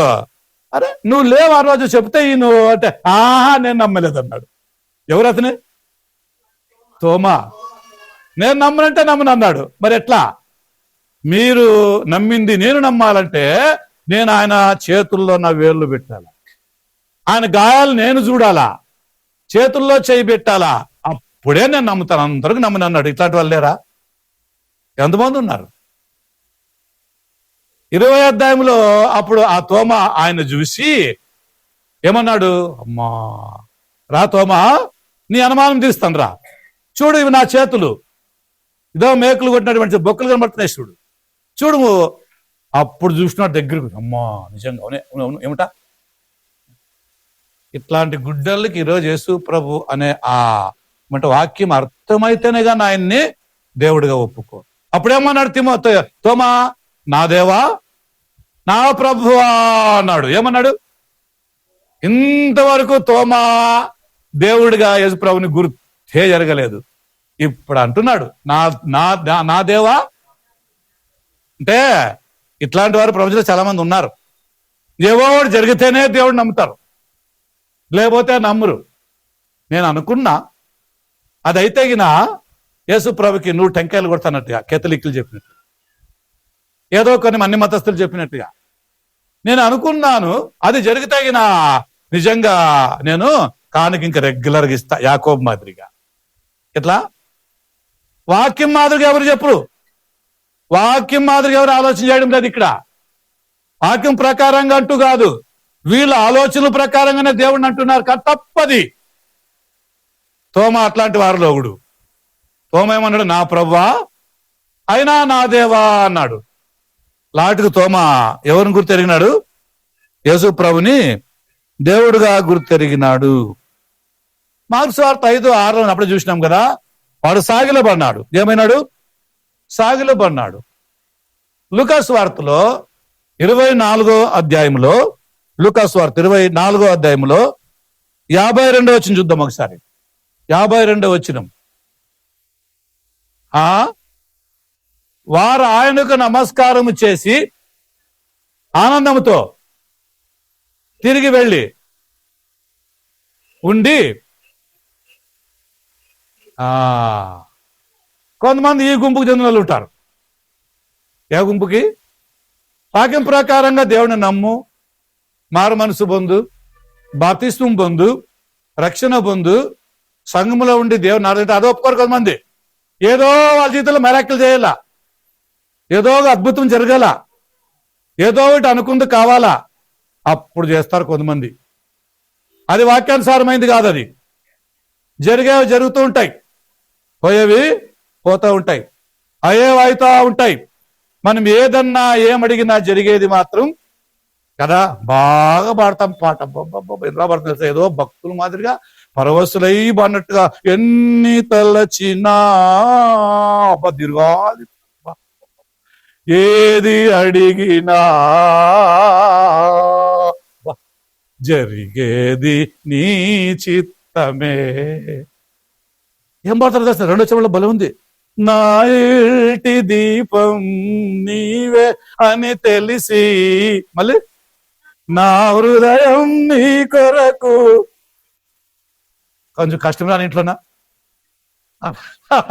నా ఇంటి దీపం అని బాగా నిలబెట్టట, నా ఇంటికి అంత దరిద్రం పట్టుకుందుట. ఇంకా దేవుళ్ళ దయ్యంలా. నాకు దరిద్రం పట్టుకుంది. మా ఇంట్లో ఏం లేదు, నెమ్మదే లేదు, మా ఇంట్లో సమాధానమే లేదు, మా ఇంట్లో లేదు. మా ఇంట్లో ముఖ్యంగా we have no one each other, there is no peace of mind అంట. ఏం లేదంట, ఒకరికి ఒకరు ఉన్నటువంటి మా 10 మంది, మా 5 మంది, మా కుటుంబంలో అసలు నెమ్మదే లేదు, గొడవాడని దినమే లేదు, కొట్లాడుకోకున్నటువంటి రోజే లేదు, దిన్నము కాకుల మాదిరిగా జుట్టు పిక్కోవడమే ఇంట్లో. లేరా? ఎంతమంది ఉన్నారు? చాలా మంది లేకపోయినా ఎవరో ఒకరిద్దరైనా ఉంటారు గ్యారంటీని. ప్రార్థన చేద్దాం. పాపం మాకు తెలిసినవాడు పెద్ద మనిషి, ఇద్దరు భార్య విశ్వాసాలు అని చెప్పిన ఒకసారి ప్రార్థన చేద్దామని ఇంటికి పోతే వన్ రూమ్ లో ఫైటింగ్ పడుతున్నారు ఇద్దరు పెండ్లమ్మ. దీన్ని చూసి ఏం చేయాలి నేను? ఓ అమ్మ ఇదో బాలేదు. ఆమె కత్తి పట్టుకోండి, ఆమె మచ్చి కత్తి. అతని వద్దా వద్దా డ్రామా అయిపోతుంది. డబ్బులు దేని చూడ నాకే తెలుసు. వాకిలో డోరే బాపని ఉంది. పోయినా మా వంట రూమ్లో, పెద్ద వంట రూము, టమాటా కలిసి తిడతాడు పాపము, వంకాయలు తిడతాడు. మేము కత్తి పట్టుకుని మెందుకొస్తుంది. ఏం చేయాల? పైన బాగాలేదు సిచ్యువేషన్. కానీ వీళ్ళు యుద్ధమంతా అయిపోయింది. ఏమట వీళ్ళు యుద్ధమంతా అయిపోయిన తర్వాత కుటుంబాలు లేవా? ఎంతమంది లేదు చెప్పండి. మన సంఘంలో కొంతమంది ఉన్నారు, నేను ఎరుగుదును. అయితే చెప్పు వాళ్ళ గురించి. ఈ వాక్యంతో వాళ్ళు సరి చేసుకోవాల్సిందే ఖచ్చితంగా, లేకపోతే నరకమే కుటుంబాలు. కొంతమందికి ఇంట్లో నెమ్మదే ఉండదు, సమాధానమే ఉండదు. ఇంటికరా నేను అసలు మటన్ లేదు, చికెన్ లేదు, బిర్యానీ లేదు, పలావ్ లేదు, ఎప్పుడు వచ్చినా చట్నీ కారం అన్నమాట. నాకు డైలీ మటన్లు కావాలి, చికెన్లు కావాలంటే ఈ సన్యాసులు ఉన్నారు, ఇట్లాంటి దుర్మార్గులు ఉన్నారు. డైలీ మటన్ అన్నట్టు ఏమైతుంది? బైబిల్ ఏమంటది? నీ కత్తికి నీ గొంతు కత్తి పెట్టుకుంటుంది బైబిల్. అంతే. నువ్వు తిండిపోత అవుతున్నావా? కేవలం నువ్వు కడుపు కోసం బతుకుతున్నావా? ఎందుకు బతుకుతా ఉన్నారు? ఎందుకు తింటున్నారు మీరు? తిన్నా తాగినా దేవుని కోసం బతకండి, దేవుని కోసం. దేవుడే లేనప్పుడు అసలు మీరు చచ్చిపోయినంత సమానమే, ఇంకా అయిపోయినంతే. డైలీ మటన్లు కావాలా, చికెన్లు కావాలా, ఎగ్గులు కావాలా, ఏమి లేకపోతే బాయిల్డ్ ఎగ్గులు కావాలా, ఎగ్ రైస్ కావాలా, ఏదో ఒకటి నీసు నీసు నీసు నీసు. మై అంతా ఒళ్ళంతా పాపం నిండుకొని కూర్చుంటే లేస్తే పాపాల వీళ్ళ జీవితంలో. అలాంటి వారికి దేవుడు ఉంటాడా? దేవుని మాట తలకాయకి ఎక్కుతాయా? దేవుని వాక్యం పనిచేస్తుందా? లాభమే లేదు. లూకాసు వార్త 24 మనం ఏం చదివినాము కదా? అక్కడ ఏముంది? లూకాసు వార్త ఆయనకు నమస్కారం 52 వచ్చింది కదా. నమస్కారం చేసిరి మహా ఆనందంతో యెరూషలేమునకు పోయి వెళ్ళి ఎడతెగక దేవుణ్ణి స్తుతిస్తూ ఉండిరి. ఏం జరిగింది వీళ్ళకి? ఇప్పుడు యేసుప్రభు దేవుడిని తెలిసిపోయింది. ఆ ఎంఐ పట్టణానికి పోతున్నటువంటి ఆ శిష్యుల్లో ఇద్దరు వాళ్ళు చెప్పినటువంటి మాట ఇది కదా. యేసు ప్రభు వాళ్ళిద్దరిలో కలిసి నడుస్తూ వాళ్ళు ఊరికి పోతున్నారని గుర్తుపట్టలేదు ఆయన. ఎన్ని ఏండ్లు వాక్యం విన్నా, ఎన్ని ఏండ్లు చర్చిలో ఉన్నా, ఎన్నేళ్ళు చర్చికి వస్తూ పోతున్నాను, కొంతమందికి ఇంతవరకు దేవుడు అంటే అర్థమే కాదు. ఒకడికి క్రైస్తవులు పెళ్లి చేసిన ఒక 15 ఏళ్ళ కింద అనుకుంటాను, 12-13 ఏళ్ళ కింద క్రైస్తవులు పెళ్లి చేసిన. తెల్ల చీర, తెల్ల ఓణి, తెల్ల ముసుగు కదా, రాణి మాలిదేవి మాదిరి చిన్న కిరీటము, ఏదేదో పెట్టి ఆమెని ఏమంట బాగా పెళ్లి కూతురుని చేసి మంచి ముచ్చటిగా పెళ్లి కూతురు తయారు చేసిన. ఇతగాడు బాగా తయారైపోయినాడు. ఎట్లా తయారైపోయినాడు? పెళ్లి కూతురు తయారు కావాలి కదా, మంచి డ్రెస్ చేసుకుని బాగా తయారైపోయినాడు. నిజంగా వాని లైఫ్ లో ఎప్పుడు వాడు దేవుని ఎరుగుడు, వాని లైఫ్ లో ఎప్పుడు వాడు చర్చకి పోలేదు, ఇప్పుడు కూడా రాడు. అవునా? పెళ్ళి సుమారుగా 12 ఇప్పుడు కూడా రాడు. అవునా? అక్కడ ప్రమాణం చేస్తే అప్పుడు ఏమని ప్రమాణం చేసినాడు? ఏమని చేసినాడు? పెండ్లాంతో. పెండ్లాం ఏమని చేసింది ప్రమాణం?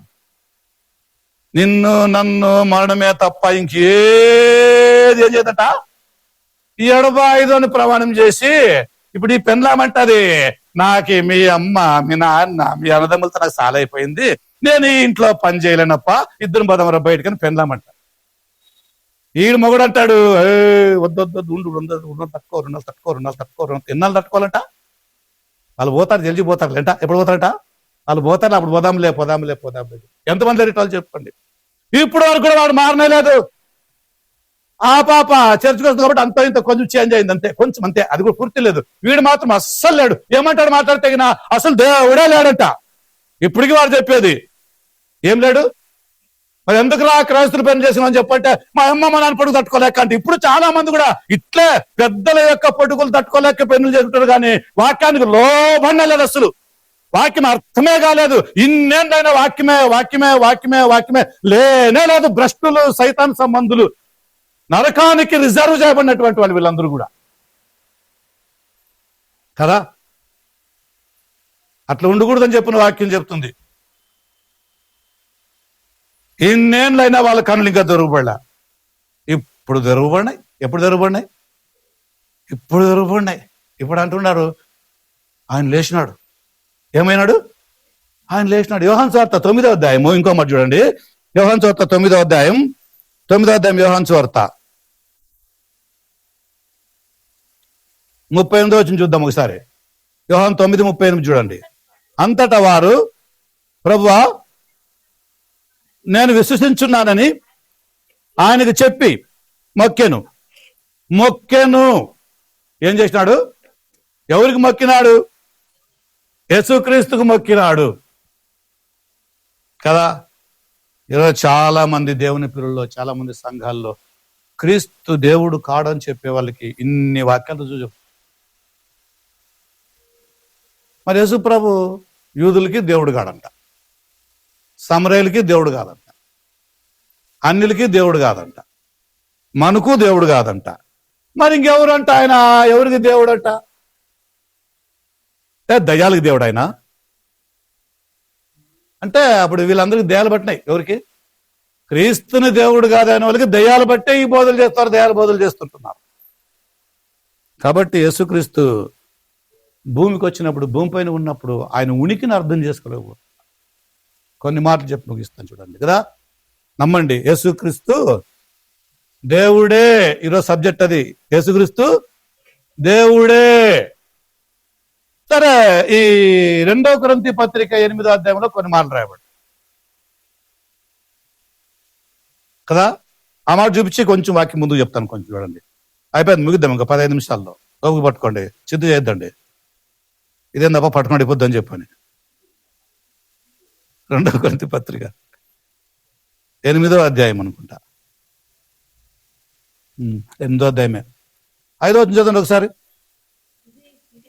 ఇదియుగాక మొదట ప్రభువునకు దేవుని చిత్తం వలన మాకును తమను తామే అప్పగించుకొండ్రియా.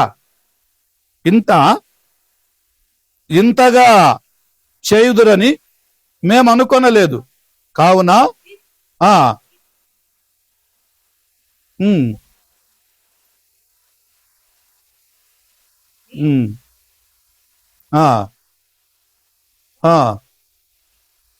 కొంచెం ఉండమ్మా, అదే కదా. ఒకేసారి 9వ వచనం చదవండి. 2వ కొరింథీ పత్రిక 8వ అధ్యాయం 9వ వచనం.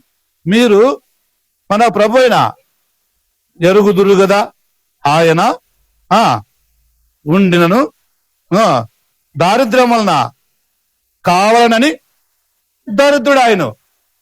ఉండండి, ప్రభు చనిపోయినాడు. ఎవరి కోసం చనిపోయినాడు? పౌలు చెప్తాడు ఇక్కడ, దరిద్రులైన మీకోసం. ఆయన ధనవంతుడై ఉండి కూడా, అంటే ఇక్కడ ధనవంతుడు అనమాట, అండర్లైన్ చేసుకోండి, దాని మీనింగ్ చెప్తున్నాను. ధనవంతుడై అంటే దేవుడై అని అర్థం. ఎవరు ధనవంతుడు ప్రపంచంలో? యేసుక్రీస్తు ప్రభువే, దేవుడే, ఆయనే, యెహోవా దేవుడే చాలా శ్రీమంతుడు. మనందరికి ఇచ్చేవాడు ఆయనే కదా. అపోస్తలకార్యం 17:37 ప్రకారంగా, 26వ వచనం ప్రకారంగా ఆయన అందరికీ ప్రాణము, ఊపిరి, సమస్తం ఇచ్చేవాడు ఆయన. ఇన్ని ఇస్తాడు. ఇంత ప్రపంచంకి 88 కోట్లు జనాలా, 80 కోట్ల జనాలా వరల్డ్ పాపులేషన్? 800 crores. 800 crores కదా, correct. 800 billion, 800 crores, million course కదా. ఇంతమందికి ఆహారం ఇచ్చేవాడు దేవుడు అన్నప్పుడు ఆయన ఎంత శ్రీమంతుడు చెప్పండి. ఆయన ఎంత పెద్ద ధనవంతుడు. ఇక్కడ ధనవంతుడి గురించి మాట్లాడుతున్నాడు. దరిద్రులారా, క్రీస్తు దేవుడు కాదంటారా? క్రీస్తు దేవుడు కాదా? క్రీస్తు మీ కొరకు ప్రాణం పెట్టలేదా? మీ కొరకు చనిపోలేదా? దరిద్రాన్ని మీకోసం ఆయన ప్రాణం పెట్టి మిమ్మల్ని ధనవంతులు చేసి ఆయన దరిద్రుడైతే ఏదో మీరు ఆయన దేవుడు కాదంటారా?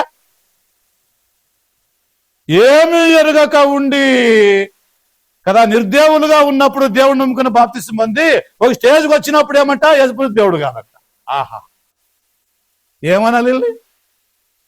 తప్పకుండా వీళ్ళు దయాలే. ఎవరు దయాల మన మధ్య తిరుగుతున్న జాగ్రత్త. చాలా మంది కదా యెహోవా సాక్షులని ఒక గుంపు, క్రీస్తు సంఘంలో కొంతమంది దేవుడు కదని చెప్పి ఒక గుంపు, ఇంకా రకరకాల జనం బయలుదేరుతున్నారు. కాబట్టి యేసు ప్రభు భూమి పైన ఉన్నప్పుడు 2 ప్రాముఖ్యమైన విషయాలు మనకు జ్ఞాపకం. ఒకటి, యేసుక్రీస్తు మానవుడుగా భూమి పైన ఉన్నాడు కదా. దేవుడు మానవుడిగా భూమి పైనకి వచ్చినాడు. అట్లా మానవుడిగా వచ్చినటువంటి ఆ యొక్క యేసుక్రీస్తే దేవుడు అని భూమి పైనే చూపించినాడు కూడా. అంటే భూమి పైన ఆయన మానవుడుగాను కనపడినాడు, భూమి పైన ఆయన దేవుడుగాను చూపించినాడు. మానవుడుగా వీళ్ళు శరీరాన్ని చూసినారు, దేవుడుగా దైవత్వాన్ని చూడలేదు. అందుకే మేము ఆయన నమ్మము. ఆయన చేయిలో చేయి పెడితేనే కానీ మేము నమ్మమని చెప్పారు. అందుకే వాళ్ళు చెప్పినారు. కేవలం శరీరాన్ని ఆస్పదం చేసుకుంటున్నారు. మత్తయి సువార్త 22వ అధ్యాయం 41 నుంచి. మత్తయి సువార్త 22వ అధ్యాయం. ఒకప్పుడు పరిసయ్యులు కూడి ఉండగా యేసు వాడిని చూసి, క్రీస్తుని గురించి మీకేం తోస్తుంది? ఏమనుకున్నారు మీరు యేసుక్రీస్తుని గురించి? యేసు ప్రభు ఆనాడు అడిగినాడు అట్లా వాళ్ళతో. ఈనాడు కూడా చాలా మందికి ఇదే వర్తిస్తుంది. యేసుక్రీస్తుని గురించి మీకేమి తోస్తుంది? మీరు ఆయన గురించి ఏమనుకుంటున్నారు? ఆయన దేవుని కుమారుడని చెప్పుకున్నంత మాత్రాన మానవుడు అనుకుంటున్నారా? కేవలం మనిషి అనుకుంటున్నారా? ఆయన మనిషిగా మీ మధ్యలో ఉండి మీతో కూడా తిరిగి 6 పానాలు పంచుకున్నంత మాత్రాన ఆయన కేవలం మనిషేనా? ఆయనలో ఇక దేవుడు అనే తత్వాలు ఏమీ లేవా అని ఆలోచన చేయడం లేదు. వీళ్ళు ఒకటే చూస్తున్నారు, ఏది? నెగిటివ్ చూస్తున్నారు, ఆయన మనిషి అని. పాజిటివ్ గా ఆయన చూడడం లేదు, ఆయన గాడ్ అని, ఆయనలో దైవత్వం ఉందని, ఆయన దేవుని సమానుడని, దేవునితో కూడా ఆయనే సమానం అని చెప్పని దాన్ని చూడలేదు వాళ్ళు. అయితే యేసుక్రీస్తు ప్రభు మానవుడిగా ఉన్నప్పుడు తన వ్యక్తిత్వాన్ని గురించి మనం ఆలోచన చేస్తే నిజంగా నిజమైనటువంటి మానవుడిగా మనకి ఆయన భూమి పైన కనపడతాడు. నిజమైనటువంటి మానవుడు యేసు ప్రభు.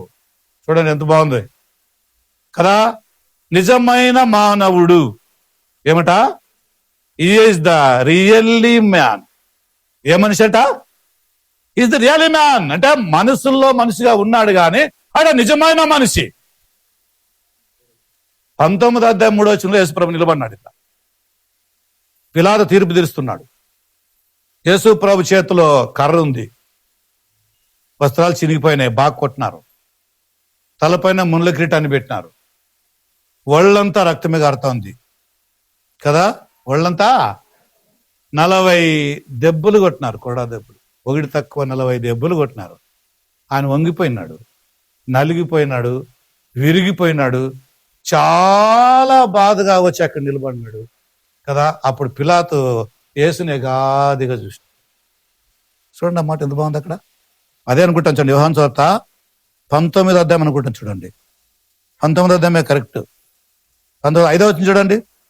ఆ ముండ్ల కిరీటమును ఊదారంగు వస్త్రమును ధరించిన వాడై యేసు వెలుపలికి రాగా పిలాతు, ఇదిగో ఈ మనుషుడని వారితో చెప్పినమ్మా. ఎట్లా చూసినాడు పిలాతు ఆయన్ని? సార్ ఆయన అంతా తీర్చినాడు, కాళ్ళ నుంచి మొదలుకుని పై వరకు. యూదులు రాజు అన్నారు కదా, మీరు సన్మానం చేస్తున్నాను, కిరీటం పెట్టండి. ఏం కిరీటం అట? ముళ్ళ కిరీటం పెట్టండి. మీరు యూదులు రాజు అన్నారు కదా, కాబట్టి ఆయన వస్త్రం, కుట్టు లేని వస్త్రాన్ని కదా చూడండి కదా, ఉదారంగా వస్త్రాన్ని తొడిగించున్నారు కదా అండి. మళ్ళీ ఏమంట? ఆయన బాడీ చూడండి, ఎక్కడ చూసినా కానీ ఏమైపోయింది? బొక్కలే పడిపోయింది. శరముతో నిప్పినటువంటి యొక్క కొరడ తాడది. దానికి లాటి అంచుల్లోన ఒక ఉక్కు ఉంటుంది. దాన్ని సారసి ఇట్లు కొట్టినప్పుడు అది రౌండ్ తిరిగి తిరిగి బాడీకి కరుస్తుంది. మరి ఇట్లా లాగినప్పుడు ఆ ఉక్కు యాడిరుకుంటుందో తెలీదు. అది అంత మాంసం అట్లా బిక్కుని వస్తుంది. ఎందుకంటే ఆ సైనికులు అంత బలమైన వాళ్ళు. మనమైతే కొడితే ఇరుక్కుంటే మనమే పోతాం ముందుకి, ఇక్కోలేం దాన్ని. కానీ వాళ్ళు ఎట్లాంటి వాళ్ళు తెలిసిన వాళ్ళు ఇగ్గుడికి ఆ మాంసం ఎంత పడుతుందో అంతా పిక్కొచ్చు. అట్లా బాడీ అంతా బొక్కులు బొక్కులు బొక్కులు బొక్కులే. కీర్తనలో చెప్పింది ఆయన వీపు సాళ్ళుగా దున్నుబడాలా అని.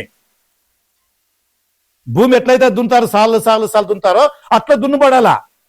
భూమి అట్లా బాగా దున్ని లెవెల్ చేసి విత్తనం వేస్తేనే మలుస్తుంది. అట్లే ఈ బాడీ ఇంత హింసించబడి కొట్టుబడి నలుగుబడి ఈ విధంగా చనిపోతేనే గాని మరి ఆయన లేస్తాడు, లేకపోతే లేడు ఆయన. అందుకే ఆయన చనిపోవాలి ఈ విధంగా. పిలాతు ఆయన కాళ్ళు చూసినాడు, రక్తం. నడుము చూసినాడు, వంగిపోయింది పాపం. ఆయన వీపంతా సాళ్ళు రక్తం కారుతోంది. నిజంగా ఆయన నిలబడలేకపోతున్నాడు, పడిపోతాడు కాబట్టి చేతికి ఒక కట్టిచ్చినారు. ఏమిచ్చినారు? చేతికి కర్ర పట్టుకున్నాడు. ఆయన నిలబడినాడు. బా, పిలాతు ఆజ్ఞాపించినాడే గాని కొట్టుమని వాళ్ళు పొట్టుకు తట్టుకోలేక ఆజ్ఞాపించినాడే గాని నిజంగా ఆ పిలాతులో ఆయన్ని చూసి ఎంత జాలి కలిగిందంటే, అబ్బా, నేను ఇంతవరకు ఎన్నో తీర్పులు చేసిన, ఎంతో మందికి మరణ శాసనాలు విధించినాను, ఎంతో మందికి న్యాయాలు మేము చేసినాం రోమీలు. బట్ ఇగో ఈ మనుష్యుడు అన్నాడు. చూడండి ఎంత బాగుంది. చదవండి అన్నమాట. 5వ అధ్యాయం 5వ వచనం బి వచనం చూడండి. ఆ ముండ్ల కిరీటాన్ని వస్త్రమును ధరించిన వాడై వెలుపలికి రాగా పిలాతు ఏమన్నాడు? ఇదిగో ఈ మనుష్యుడు. ఎవరు వీళ్ళెవరు? శాస్త్రులు, పరిసయ్యులు. అక్కడేం కూడొచ్చినారే ఆ జనాలు అందరూ కూడా ఏం చేశారు? ఇదిగో ఈ మనుష్యుడు. మళ్ళీ కింద అట్లే మాట్లాడుతూ మీ రాజు. ఏమన్నారు? మీ రాజు, యూదుల రాజు. మీరందరూ యూదులే కదా, ఈజ్ యువర్ కింగ్. ఆహా, మాకు ఆయన రాజు కాదు, ఆయన రాజు అని అన్నాడు. ఆ విలాసం రాసి పైన పెట్టి సిలువకేయండి అన్నారు. రాసినాడు INRI, ఇంద్రి అని రాసినాడు. ఏం రాసినారు? ఇది ఇబ్రూ భాషలో ఉన్నటువంటి యొక్క అర్థాలు అవన్నీ కూడా. ఐ కదా, NRI. రోమియోల భాషలో ఎబ్రూ భాష అక్కడ ట్రాన్స్లేట్ చేసినారు. ఐ అనేది యూడియోస్ అంటే యూదుడైన అని అర్థం. అది యూడియోస్ అంటారు దాన్ని ఆ భాషలో, ఎబ్రూ భాషలో. తర్వాత మళ్ళీ ఇంకోటి ఏముంది? నజరేనియోస్. ఏమంట? నజరేతు వాస్తవుడని అర్థం. ఇంకోటి ఆర్ ఉంది కదా, ఆర్ అంటే రెక్స్. గ్రీకు భాషలో రెక్స్ అంటే రాజు అని కదా. ఇంకోటి ఏముంది? అయింది. ఈయన యూదుల రాజైన నజరేతు వాస్తవుడు యేసు అని పెట్టి అని రాసేసినారు. అట్లా పెట్టమన్నారు. యూదుల రాజు అని చెప్పుకుని పెట్టమన్నారు వీళ్ళు. ఆయన ఏం చేసినాడు? యూదుల రాజు అని రాసాడు డైరెక్ట్ గా. అదే ఇంద్రి అంటే యూదుల రాజు అని రాసేసినాడు. నువ్వు చాలా పొరపాటు చేసినావు. యూదుల రాజు అని అతను అన్నట్టుగా రామన్నా మేము. నువ్వేం రాసినావు? యూదుల రాజు అని రాసినట్టే. పోయా, నేను ఏదో రాసేసాను అంతే. మీ తలకినప్పుడు మీద అంత పండుగ పండి రాజు అంతే పండి అన్నాడు. అంతే లాస్ట్కి చదివించుకున్నాడు. ఇంత జరిగిందే అన్యాయం, మోసం, ఇంత జరిగిందే నిరాధారాలతో ఉంది. ఎవిడెన్స్ లేవు, ఏమి లేవు. ఆయన పాపి అన్నట్టుగా, ఆయన దోషి అన్నట్టుగా మీ అందరి యొక్క ఈ ప్రోద్బలం వలన ఆయనకి మరణం విధించినాడు తప్ప ఆయన మరణానికి తగినటువంటిది ఏమని చేయలేదు. అయింది, అయిపోయింది, పొంది. నేను ఏందో రాసిన అంతే కంప్లీట్ గా వెళ్ళిపోయినాను అంతే. ఇంకా నిజంగా యేసు యూదుల రాజు. అందుకే దేవుడు తెలియకోకుండానే ఎవరితో? పిలాతు నోటి నుంచి ఆ డిసైడ్ రాపి చేసినాడు. యూదుల రాజు అయినటువంటి ఏమంట? నజరేతు వాస్తవుడు యేసు అని రాపి చేసినాడు. ఈ యేసు యూదుల రాజు అయినటువంటి నజరేడైనటువంటి వాడు అని చెప్పాడు. అట్లా ఆ ప్రవచనము నెరవేరిపోయింది. యేసు ప్రవచనలకు ఆ విధంగా వేయబడినాడు. ఈయన నిజముగా మనిషి భూమి పైన ఉన్నప్పుడు, ఇవి నెక్స్ట్ వీక్ చెప్తాను నేను కదా. రెండవదిగా ఆయన నిజముగా దేవుడు. ఎవరంట? ఆయన నిజముగా దేవుడు. కాబట్టి ఆయన దేవుడు ఎట్లో చాలా లేఖనాలు చెప్తారు. ఆయన నిజముగా దేవుని కుమారుడు, నిజముగా ఆయన మనిషి, నిజముగా ఆయన మానవుడిగా భూలోకానికి వచ్చినటువంటి మనుష్యుడు. ఆయనకి మనలాగా శరీరం ఉంది, ఆయన నిజమైన మనిషిని చెప్పడానికి. మనలాగా ఆయనకి శరీరం యొక్క ఆకాంక్షలన్నీ ఉన్నాయి. మనకుండే దేహమే ఆయనకు ఉంది. ఇంతే వాళ్ళు చూసినారు, ఆయన కాదనే వాళ్ళు. కానీ అదే కేవలము కాదు అని గుర్తుపెట్టుకోలేదు వాళ్ళు. Is not only the human being, at the same time is the God. దాన్ని వాళ్ళు చూడలేకపోతున్నారు. ఈ రోజుల్లో చాలా మంది యేసు ప్రభుని శరీరమే అంటున్నారు, కానీ అది కేవలం ఒక శరీరమే అని మాత్రం అనడం లేదు. కేవలం శరీరం అంటే అర్థమేమి? ఆయన దేవుడు కూడా. కొలసి 2:9 ఏమంటది? ఎంత వర్ణించినా యేసుక్రీస్తు తక్కువే. దైవత్వం యొక్క ఏమంట సర్వపరిపూర్ణత, కొలసి 2:9 కదా. దైవత్వం యొక్క సర్వపరిపూర్ణత శరీరాకారముగా క్రీస్తులో. దేవుడు మనల్ని ఏ పదార్థంతో చేసినాడు, ఎట్లా ఈ బాడీ మనకు వచ్చింది అనేది ఆలోచన చేయండి. యేసుక్రీస్తు కూడా సేమ్ అదే బాడీతో వచ్చినాడు భూలోకానికి, అట్లే ఆయన బతికినాడు. అంతే చూస్తున్నారు చాలా మంది, కానీ ఆయన ఎందుకు అట్లా జీవితం చెప్పిన అర్థం వీళ్ళు కాలేదు. ఆ దేహంలో ఆయన ఉన్నప్పుడు కొలసి 2:9 అంటుంది, ఆయన దైవత్వము యొక్క సర్వపరిపూర్ణత శరీరాకారంగా ఉందంతే. ఆయనలో దేవుడిని చూస్తున్నాడు, ఆయన దేవుడు ఉన్నాడు. 14:6 ప్రకారం యేసు ప్రభు యోహాను సువార్తలో చెప్పినాడు ఫిలిప్తో, నన్ను చూచిన వాడు తనను చూసి ఉన్నాడు, మరి నువ్వు ప్రత్యేకంగా తండ్రి కనపరచమంటావు కదా. ఇంతకాలము నేను మీ యొద్ద ఉన్నప్పటికి కూడా తండ్రిని ఎరగరా, నన్ను చూసిన వాడు తండ్రిని చూసి ఉన్నాడు. కాబట్టి మన శరీరములు ఏ పదార్థముతో అయితే చేయబడలేదు, యేసుక్రీస్తు కూడా అలాగే చేయబడినప్పటికీ కూడా ఆయనలో ఉన్నది మాత్రం దైవత్వం. ఆయన దేవుడు అనే నిర్ధారణ కలిగింది ఆ శరీరంలో ఉన్నప్పుడే. కాబట్టి యేసుక్రీస్తు బైబుల్ అంటది మనలాగా శరీరం ధరించిన మానవుడిగా భూలోకానికి వచ్చి. రెండవదిగా పిల్ల జన్మిస్తుంది, పాప పుడుతుంది. పాప ఎదగాలంటే తల్లి ఏం చేయాలా? పాలు ఇవ్వాలి కదా. మరి ఈయన కూడా ఎవరు పాలు తాగినాడంటారు? అందుకే నీవు కుడిచిన స్తన్యములను నిన్ను ధరించిన గర్భమును ధన్యములను లూకాసు వార్త 12 చెప్పిన ఆ మాటలు చూడండి ఎంత బాగున్నాయి. నిన్ను కన్న గర్భం ధన్యురాలు కదా, నీవు ఎవరు పాలు తాగినావో ఆమె ధన్యురాలు. అట్లు యేసు ప్రభు పాలు దాగి ఆయన పెరిగినాడు. నిజంగంటే యోహాను సువార్త 2:52 ప్రకారంగా మనం చూసినట్లయితే, లూకాసు వార్త 2:52 ప్రకారంగా చూసినట్లయితే ఆయన ఆయన జ్ఞానమందు, వయసునందు, దేవుని దయందు పాలు తాగినటువంటి శిశువు ఎదగాలి కదా. మరి అట్లా ఆయన ఎదిగినాడు. ఇది శారీరకంగా. ఎట్లంట? శారీరకంగా ఆయన ఎదిగినాడు. ఆ విధంగా యేసు ప్రభులో మనకు అన్ని కూడా దేహములో ఉన్న ఆలోచనలు కనబడిన ఆయన మానవుడుగా దేవుడు భూలోకానికి రావడం, మానవుల్ని వీటి నుంచి విడిపించడానికి. హెబ్రీ పత్రిక 2:14 అక్కడ ఏముందంటే, శోధనలో, వేదనలో, బాధనలో, పాప విముక్తి లేకుండా భయపడుతున్నటువంటి ఈ జనాంగాలకి 2:14 హెబ్రీ పత్రిక 2:14 తన సహోదరులు చదవండి. కాబట్టి ఆ పిల్లలు రక్తవంశములు ఆ ప్రకారమే మరణము యొక్క బలము గలవాని, అనగా అపవాదిని మరణం ద్వారా నశింపజేయుటకు జీవితకాలమంతా మానవ భయం చేత వారిని విడిపించుటకును ఆయన కూడా రక్త మాంసముల్లో పాలివాడాయను. ఎందుకు వచ్చాడు మానవుడుగా? ఎవరు విడిపించడానికట? మానవులు విడిపించడానికి. ఫ్యాన్లు వేసుకోండి, నిల్వన్నదా? అవునా వద్దా? ఏందమ్మా ఫ్యాన్ ఏమంట? సరే ఓకే ఏం చెప్తే కదా, రక్త మాంసంలో అందుకే ఆయన పాలు బాధతుడు అయినాడు. ఆయనకైనా కర్మ దేవుడు మనవుడు రావడానికి.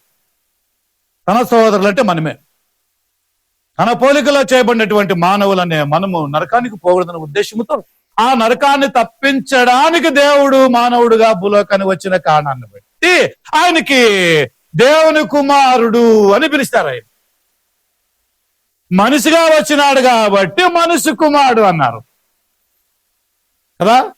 అందుకే ఈయన కేవలం మనిషే కాదు, ఈజ్ ఎటర్నల్ గాడ్, చాలా గొప్ప దేవుడు, తండ్రైన దేవునితో సమానముగా ఉన్నటువంటి వాడు.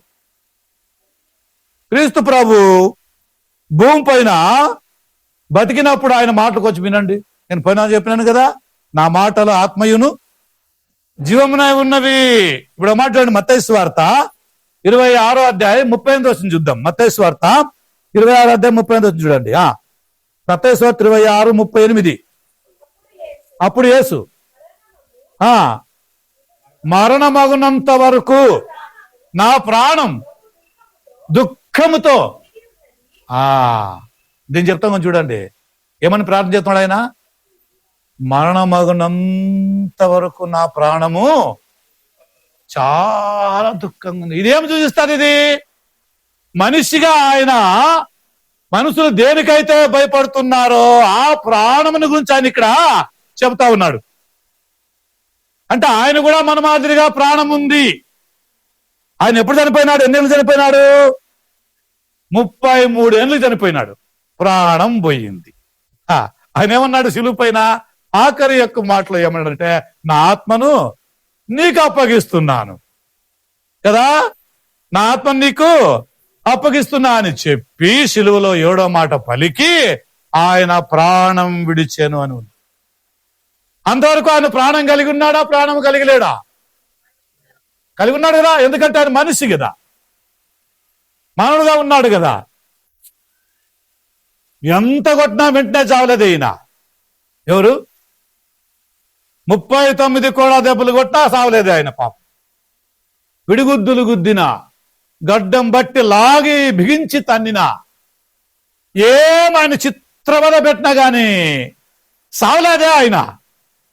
సిలువలో కూడా 7 మాటలు కంప్లీట్ గా పలకాల, ప్రపంచానికి అది తెలియాలా. అందుకే నేను వచ్చినా అని చెప్పని ఆ 7 మాటలు ముగిసేంత వరకు ఇంకా ప్రాణాన్ని ఎంత బిగిపెట్టుకున్నాడు ఆయన. సావుడాయన కదా.